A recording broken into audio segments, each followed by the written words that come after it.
అందరికీ నమస్కారం.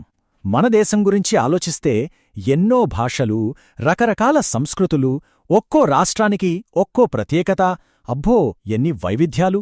మరి ఇంత భిన్నత్వంలో ఏకత్వాన్ని నిలబెడుతున్న శక్తి ఏంటి? ఏ సూత్రం వీటన్నిటినీ ఒకే రాజ్యాంగం కింద ఒకే దేశంగా కలిపి ఉంచుతోంది? ఆ రహస్యమే కేంద్ర రాష్ట్ర సంబంధాలు. ఇదొక రకమైన బ్యాలెన్సింగ్ యాక్ట్ అన్నమాట. పదండి, మన రాజ్యాంగ నిర్మాతలు ఎంత అద్భుతంగా ఈ బ్లూప్రింట్ను తయారు చేశారో చూద్దాం. అసలు పాయింట్ ఇదే. ఆలోచించండి, ఒక్కో రాష్ట్రానికి సొంత గుర్తింపు, సొంత అవసరాలు ఉంటాయి. మరి ఇంత శక్తివంతమైన రాష్ట్రాలన్నింటినీ ఒకే గొడుగు కిందకి తీసుకురావడం ఎలా సాధ్యమైంది? వాళ్ల మధ్య అధికారాల కోసం గొడవలు రాకుండా దేశాన్ని నడపడం ఎలా? ఈ ప్రశ్నలకు సమాధానం దొరికితే చాలు, మన దేశ ఫెడరల్ సిస్టంలోని అసలు మ్యాజికేంటో మనకు అర్థమైపోతుంది. మన రాజ్యాంగం దీనికి మొదటి ఆర్టికల్లోనే చాలా క్లియర్గా సమాధానం చెప్పేసింది. చూడండి, ఇండియా అంటే అమెరికాలాగా రాష్ట్రాలన్నీ కలిసి ఒక ఒప్పందం చేసుకొని ఏర్పడిన ఫెడరేషన్ కాదు. మనది యూనియన్ ఆఫ్ స్టేట్స్. సింపుల్గా చెప్పాలంటే రాష్ట్రాలు ఈ యూనియన్ నుంచి విడిపోలేవు. వాటికి ఆ హక్కు లేదు. కావాలంటే పార్లమెంట్ ఒక రాష్ట్రం సరిహద్దుల్ని మార్చొచ్చు, పేరు మార్చొచ్చు, లేదా రెండు రాష్ట్రాల్ని కలిపేయొచ్చు కూడా. కానీ ఇండియా అనే ఈ యూనియన్ను మాత్రం ఎవ్వరూ ఎప్పటికీ విడదీయలేరు. ఇదొక విడదీయరాని బంధమన్నమాట. సరే, ఇప్పుడు మొదటి కీలకమైన అంశంలోకి వెళ్దాం. అదే చట్టాలు చేసే అధికారం. అసలు లాస్ ఎవరు చేస్తారు? దేశం మొత్తానికి వర్తించే చట్టాలు చేసే అధికారం ఎవరిది? మరి కేవలం ఆయా రాష్ట్రాలకే పరిమితమైన చట్టాలు ఎవరు చెయ్యాలి? ఈ పవర్ డివిజన్లోనే, అంటే ఈ అధికార విభజనలోనే కేంద్ర రాష్ట్ర సంబంధాలకు సంబంధించిన అసలు బ్లూప్రింట్ ఉంది. ఈ అధికార విభజన ఎంత క్లియర్గా చేశారో చూడండి. మన రాజ్యాంగంలోని 7వ షెడ్యూల్ ఈ పనిని చాలా సింపుల్గా 3 లిస్టులుగా విభజించింది. మొదటిది యూనియన్ లిస్ట్. దేశ రక్షణ, ఫారిన్ అఫైర్స్, బ్యాంకింగ్ లాంటి నేషనల్ ఇంపార్టెన్స్ ఉన్నవన్నీ ఇందులో ఉంటాయి. వీటిపై చట్టాలు చేసే ఫైనల్ అథారిటీ పార్లమెంటిదే. ఇక రెండోది స్టేట్ లిస్ట్. పోలీస్, వ్యవసాయం, ప్రజారోగ్యం లాంటి లోకల్ విషయాలన్నీ ఇందులో ఉంటాయి. ఇక మూడోది కాన్కరెంట్ లిస్ట్, అంటే ఉమ్మడి జాబితా. విద్య, అడవులు లాంటివి. ఇవి దేశానికి ముఖ్యమే, రాష్ట్రానికి ముఖ్యమే. అందుకే వీటిపై కేంద్రం, రాష్ట్రం ఇద్దరూ చట్టాలు చేయొచ్చు. అయితే ఇక్కడొక ప్రశ్న వస్తోంది. మరి ఉమ్మడి జాబితాలోని ఒక అంశంపై కేంద్రం ఒక చట్టం, రాష్ట్రం మరో చట్టం చేస్తే పరిస్థితి ఏంటి? ఫర్ ఎగ్జాంపుల్, ఎడ్యుకేషన్పై సెంట్రల్ గవర్నమెంట్ ఒక నేషనల్ పాలసీ తెచ్చింది. అదే టైంలో స్టేట్ గవర్నమెంట్ ఒక స్పెషల్ యాక్ట్ చేసిందనుకుందాం. ఇప్పుడు ఈ రెండిట్ల మధ్య తేడా వస్తే ఏది చెల్లుతుంది? ఇక్కడే మన ఆర్టికల్ 254 పిక్చర్లోకొస్తోంది.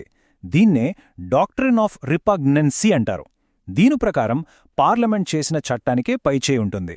రాష్ట్రం చేసిన చట్టం ఆ తేడా ఉన్నంతవరకు చల్లకుండా పోతుంది. చూసారా, జాతీయ ప్రయోజనాలకు మన రాజ్యాంగం ఎంత ప్రాధాన్యత ఇచ్చిందో. సరే, చట్టాలు చేయడం అనేది ఒక భాగం మాత్రమే. కాని వాటిని దేశం నలుమూలలా ఒకే రకంగా అమలు చేయడం, అది ఇంకా పెద్ద సవాలు. ఈ అడ్మినిస్ట్రేటివ్ యూనిటీని కాపాడటానికి మన రాజ్యాంగ నిర్మాతలు ఒక స్పెషల్ మెకానిజంను క్రియేట్ చేశారు. అదేంటో ఇప్పుడు చూద్దాం. అదే మనందరికీ తెలిసిన ఆల్ ఇండియా సర్వీసెస్, అంటే ఐఏఎస్, ఐపీఎస్ మరియు ఐఎఫ్ఎస్. ఇది మన ఫెడరల్ సిస్టంలో ఒక యునీక్ ఫీచర్ అని చెప్పాలి. ఆలోచించండి, దేశంలోని టాపర్స్ని సెంట్రల్ గవర్నమెంట్ రిక్రూట్ చేస్తోంది, కాని వాళ్లను పరిపాలన కోసం రాష్ట్రాలకు పంపుతోంది. అంటే రిక్రూట్మెంట్ సెంట్రల్ది, సర్వీస్ స్టేట్ది అన్నమాట.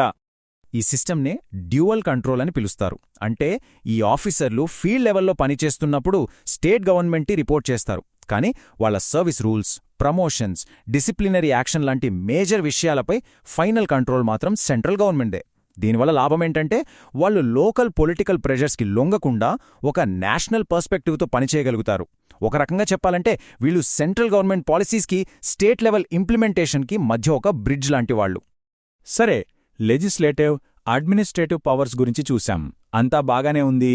కానీ ఏ గవర్నమెంట్ అయినా నడవాలంటే ఏం కావాలి? డబ్బే కదా.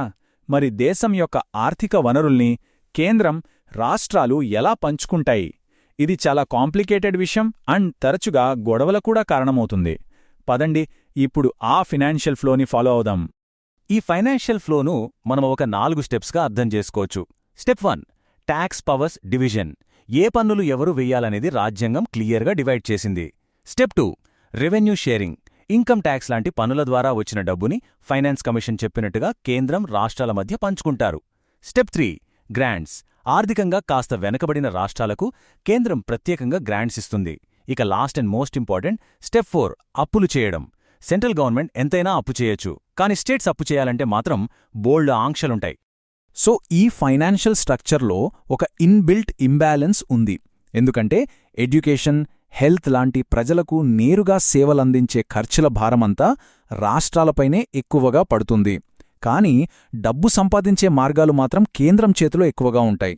దీనివల్ల సహజంగానే రాష్ట్రాలు నిధుల కోసం కేంద్రంపై ఆధారపడాల్సొస్తుంది. ఈ ఫైనాన్షియల్ బ్యాలెన్సింగ్ యాక్ట్లో ఫైనాన్స్ కమిషన్ ఒక ముఖ్యమైన రెఫరీ పాత్ర పోషిస్తుంది. మరి ఈ పవర్ డివిజన్ గేమ్లో సెంటర్ గానీ స్టేట్స్ గానీ తమ లైన్ క్రాస్ చేస్తే, రూల్స్ బ్రేక్ చేస్తే ఈ గేమ్లో రెఫరీ ఎవరో? ఆ బాధ్యతను మన రాజ్యాంగం జ్యుడిషియరీకి, అంటే మన న్యాయ వ్యవస్థకు అప్పగించింది. ఈ ఫెడరల్ బ్యాలెన్స్కి అసలైన గార్డియన్ మన కోర్ట్లే. దీనికోసం కోర్టులు వాడే ఒక పవర్ఫుల్ టూల్ ఉంది. అదే డాక్ట్రిన్ ఆఫ్ కలరబుల్ లెజిస్లేషన్. పేరు కొంచెం కష్టంగా ఉన్నా కాన్సెప్ట్ చాలా సింపుల్. ఒక గవర్నమెంట్ ఏదైనా ఒక పనిని డైరెక్ట్గా చేయలేనప్పుడు, ఎందుకంటే అది వాళ్ళ పవర్లో లేదు కాబట్టి, దానికి వేరే రంగు పూసి ఇంకేదో పేరుతో ఇండైరెక్ట్గా చేయడానికి ప్రయత్నిస్తుంది. ఉదాహరణకి అగ్రికల్చర్ అనేది స్టేట్ లిస్ట్లో ఉంది. దానిపై సెంటర్ నేరుగా చట్టం చేయలేదు. కానీ అగ్రికల్చరల్ ట్రేడ్ అనే పేరుతో ఇండైరెక్ట్గా కంట్రోల్ చేయాలని చూస్తే అప్పుడు కోర్టు ఆ చట్టాన్ని కొట్టేస్తుంది. ఈ డాక్ట్రిన్ మొత్తానికి సమ్మరీ ఒక్కటే సింపుల్ లైన్: ప్రత్యక్షంగా చెయ్యలేనిది పరోక్షంగా కూడా చెయ్యలేరు. సింపుల్ కదా?